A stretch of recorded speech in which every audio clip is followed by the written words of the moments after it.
I caught the first sign on a Tuesday morning in May of 2000. I was standing in front of my hallway closet, holding a coat hanger, and I could not for the life of me remember what I had walked over to do. That was 25 years ago. I am 95 years old now. I live in the same house. I am sitting at the same kitchen table where the morning after that Tuesday, I wrote down what had happened, and where, over the following 9 months, I caught 2 more signs that almost no one talks about. I want to tell you about all 3, because the women in my life who did not catch them ended up in a place I have spent 25 years not ending up in. Let me explain what I mean by a sign. I am not talking about a fall. A fall is not a sign. A fall is the consequence of signs you did not catch 6 months earlier. I am not talking about forgetting a word at a party. I am not talking about needing a cane on a long walk. Those are old age. Those are normal. I am talking about 3 specific things that if you catch them when they are small, you can reverse. And if you do not catch them, they will compound, and one day, 6 or 8 years later, your daughter will sit across from you at a dinner table and say, "Mom, we need to talk." The first sign I caught at 70 was that I had begun to walk into rooms with no purpose. That morning in May of 2000, I had walked from my kitchen to the hallway closet to do something specific. I knew that. I had been thinking about it the entire walk. By the time I was standing in front of the closet with the door open, the thought was gone. I want to be precise. This was not forgetting. Everyone forgets where they put their keys. This was something else. This was my body arriving somewhere my mind had not arrived with it.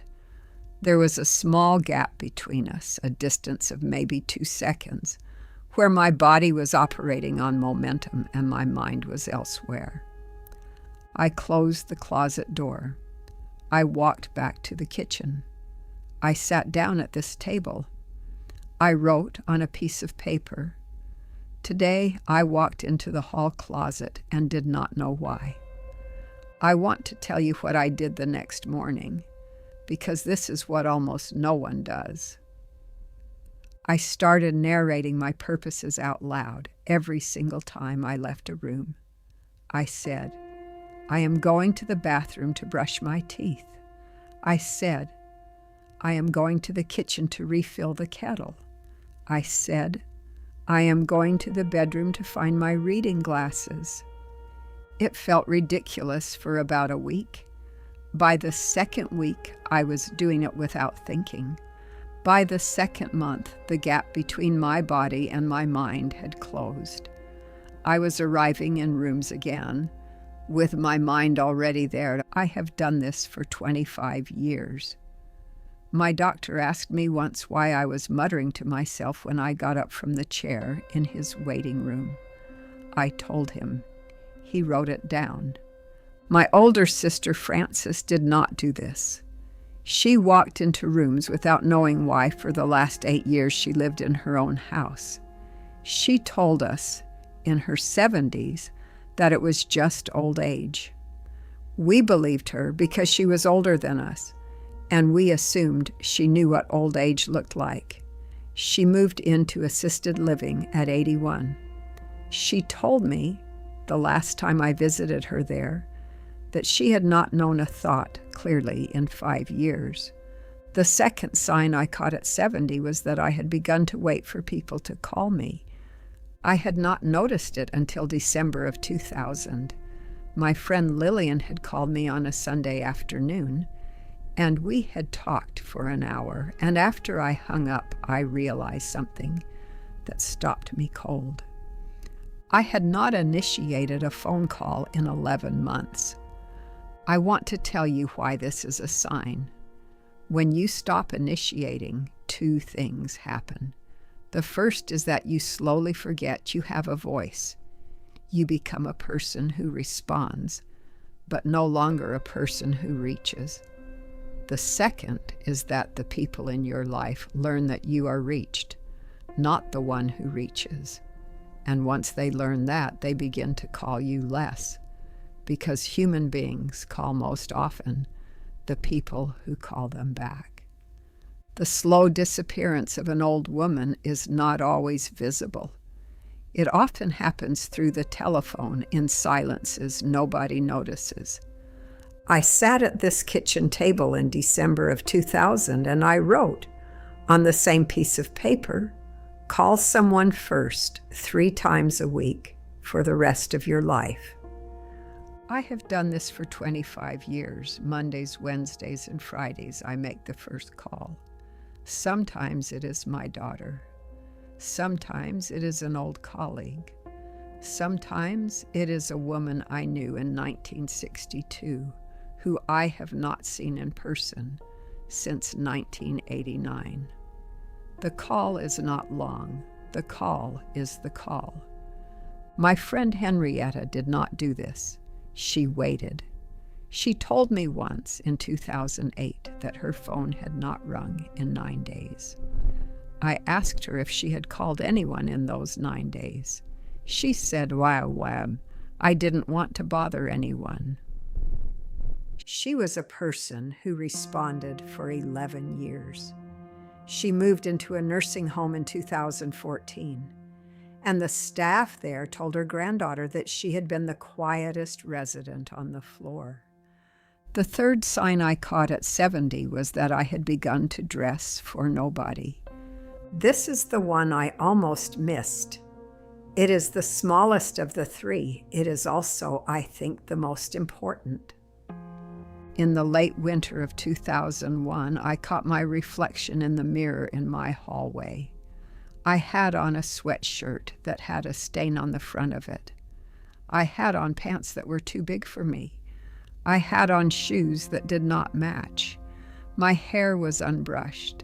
It was 2 p.m. I had not been planning to see anyone that day. I had not been planning to leave the house. I had decided at some point in the previous year that I would dress in a more deliberate way only when there was someone to dress for. I want to tell you why this is dangerous. When you dress for nobody, you are telling yourself every single morning that you are nobody. The body that nobody bothers to dress is the body that nobody bothers to take care of in any other way either. Eating becomes optional. Brushing teeth becomes optional. Standing up straight becomes optional. The whole architecture of being a person, of being someone, begins to dissolve one unbrushed morning at a time. I went into my bedroom that afternoon in 2001, and I changed my clothes. I brushed my hair. I put on a pair of small earrings that my husband had given me in 1968. I stood in front of the mirror and looked at the woman who was looking back at me. She looked like someone. I had not looked like someone in possibly 6 months. I have not, in 24 years, dressed for nobody. I want to be clear. I do not put on lipstick to take out the trash. I am not vain. I am 95 years old, but I have brushed my hair every morning. I have worn shoes that match. I have put on a small pair of earrings or a clean blouse every single day, even on the days no one was coming and I was not going anywhere. I am dressing for myself. I am telling myself every morning that the woman in the mirror is still someone, and that someone deserves a brushed head of hair. My neighbor Eunice did not do this. She wore a robe most of the day for the last 6 years she was at home. Her daughter found her in that robe one Saturday morning in 2019 on the floor of her bathroom after a fall. Eunice survived the fall.